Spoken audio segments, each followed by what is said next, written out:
Well, hello everyone. Welcome to Smells Like. I'm Josh. So good to see you. For this video, I'm just giving some kind of first impressions, going over some samples that I got from the Chanel Exclusives line. Les Exclusifs de Chanel. Friend of mine from the community, a fellow YouTube reviewer and pal of mine, was kind enough to send me some samples from the Exclusives line to try, because I've really been wanting to try more of these. I have Coromandel and Sycamore and absolutely love them, and really have been wanting to try more of the line and see which ones that I love. And so I don't think I'm going to say who sent me these. I don't know. I don't think he would care.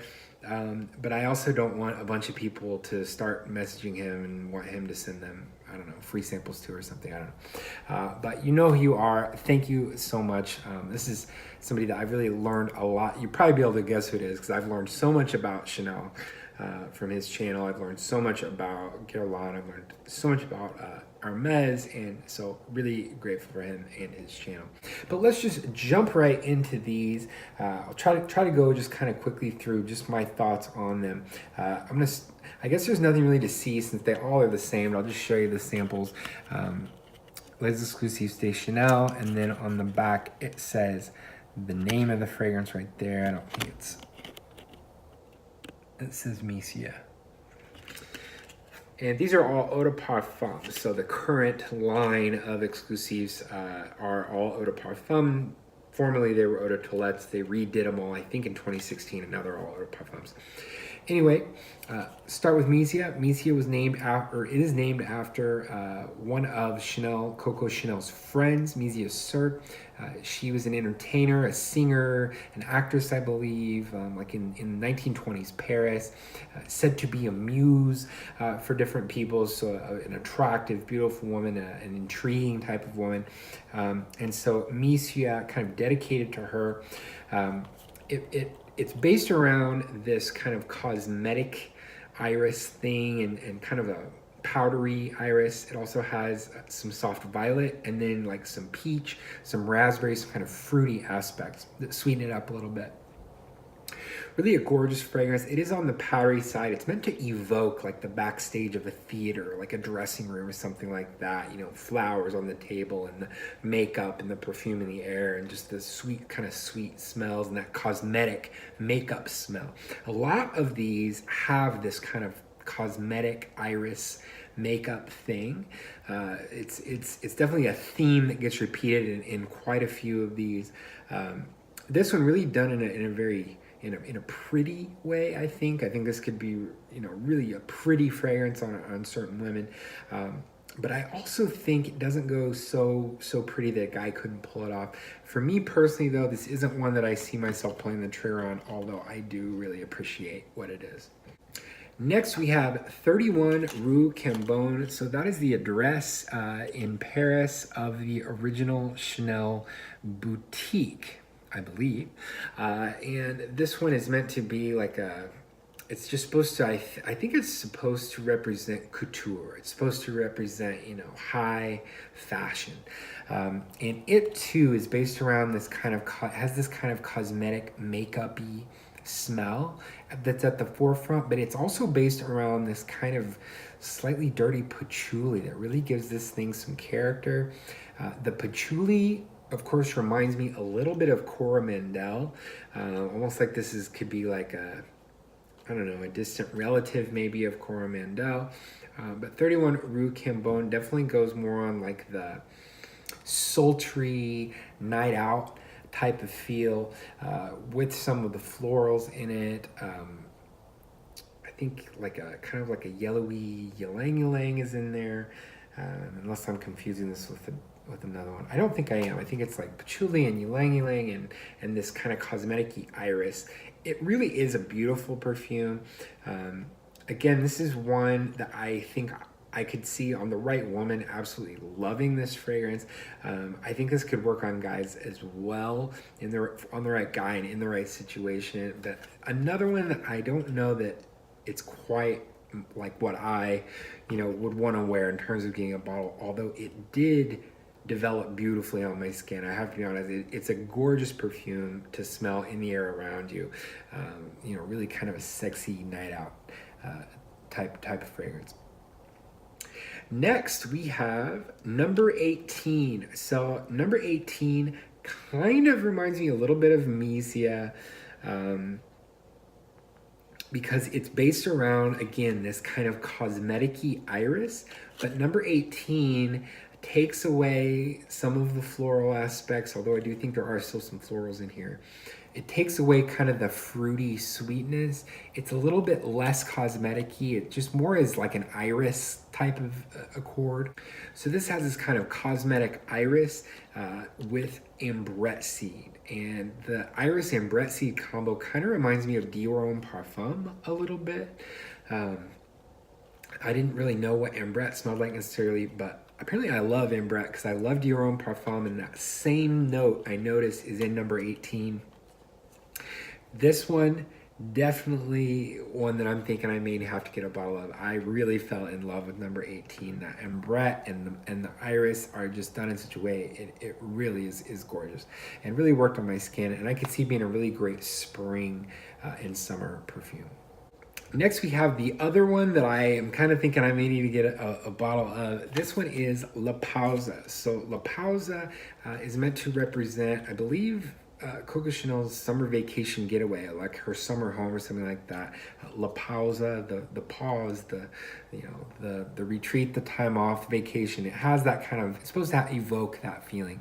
It's very fresh. It's very kind of vibrant, but it also has a lot of woods in it that kind of make me think of sycamore. So La Pausa for me is sort of related to sycamore, and it has a lot of these woods, kind of dry woods. And then again, you have that iris, kind of like a scratchy iris in this, less cosmetic and more like a scratchy iris, and some green notes.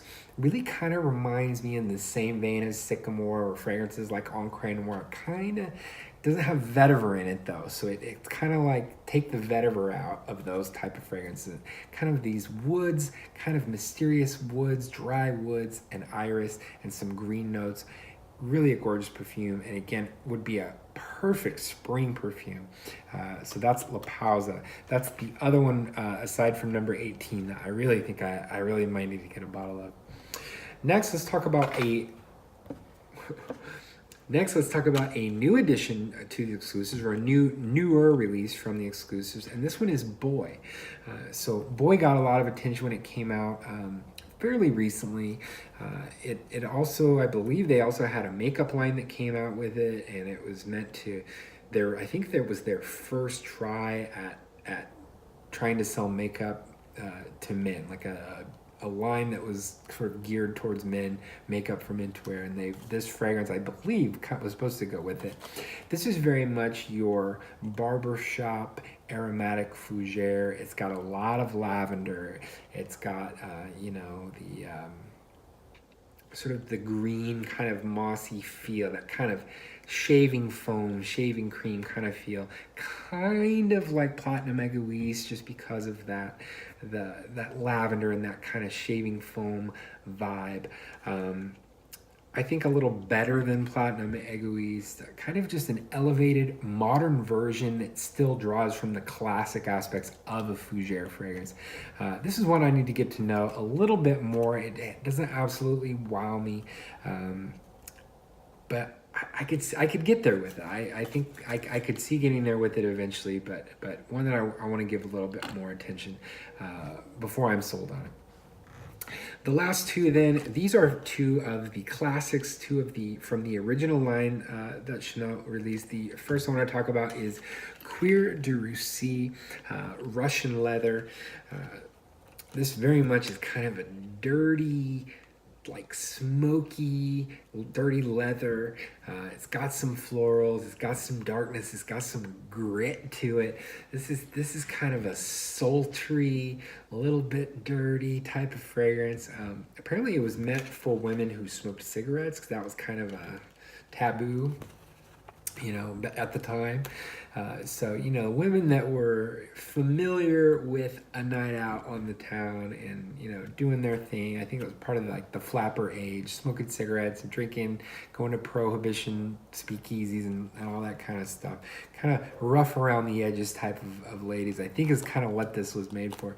And I get that vibe from it. Kind of little sultry, but, you know, little bit like she's seen it. She's seen a thing or two. Cuir de Russie, she's had some experience, and wearing it was kind of fun. It definitely has a classic feel to it. I appreciate this fragrance maybe more than most that I've tried, but in terms of wanting to get a bottle for myself, I don't know that I'm quite there with it. The history and everything is almost enough for me to want it, and just the way that it smells is pretty remarkable. But in terms of my own style and wearing it, how wearable it really is for me in my world, not quite there as of right now. Finally, then we have number 22. Number 22 was one of the first 10 fragrances that Ernest Beau, the perfumer who created Chanel number 5 and number 22, showed to Coco Chanel. He showed her fragrances labeled 1 through 5 and 21 through 25. Number 22 was one of those. It's related to number 5 in that it's based around aldehyde, so it's got this very fresh kind of bright aldehydic thing. It's got some florals, it's got ylang ylang. This is very wispy, sort of almost, you know, like what a cloud would smell like. I think I've said before, like a clear blue sky with big white bright clouds on a sunny day. Is like if a cloud had a smell, I feel like number 22, that's what it would smell like. It goes a little powdery on my skin. I love what it is and I love how it's built. I really want to love number 22, but on my skin, it doesn't quite work. I feel like number 5 even works a little better. There's a warmth and kind of almost like a bitterness in number 5 that kind of works on my skin and makes it on me. It makes it wear a little bit more masculine. It doesn't smell quite so powdery and feminine. Number 22 doesn't quite work as well on me. It's a little bit, I don't know, it's a strange fragrance, but I'm still getting to know it. Like I said, I want to love number 22, but I'm not quite there, but I appreciate it. Fragrances like number 22 and Cuir de Russie, there's so much history there that, you know, I still do really appreciate them. But in terms, again, you know, of paying hundreds of dollars for these bottles, I'm not quite there on a bottle of those. So really the only 2 out of these then that I am seriously thinking about needing a bottle of are number 18 and La Pausa. Before I get any bottle of any of the Exclusifs de Chanel, I need to try the Eau de Cologne and I need to try Bois de Zile.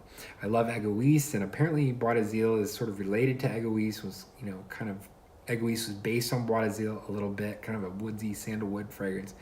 So I've got to try Bois de Zile before I decide which of these I need first. And I've got to try the Eau de Cologne because I so love the Eau de Cologne style and fragrances like that. So I've got to try Chanel's take on the Eau de Cologne. So I've got to get my hands on those before I decide which one of these is going to be my next full bottle. But that about wraps it up. I'm just going to wrap it up and end things here. So it's kind of a long video, but I appreciate you watching. Thanks very much. Let me know in the comments some of your favorites from the Exclusifs, and I'll see you again next time. Thanks for watching.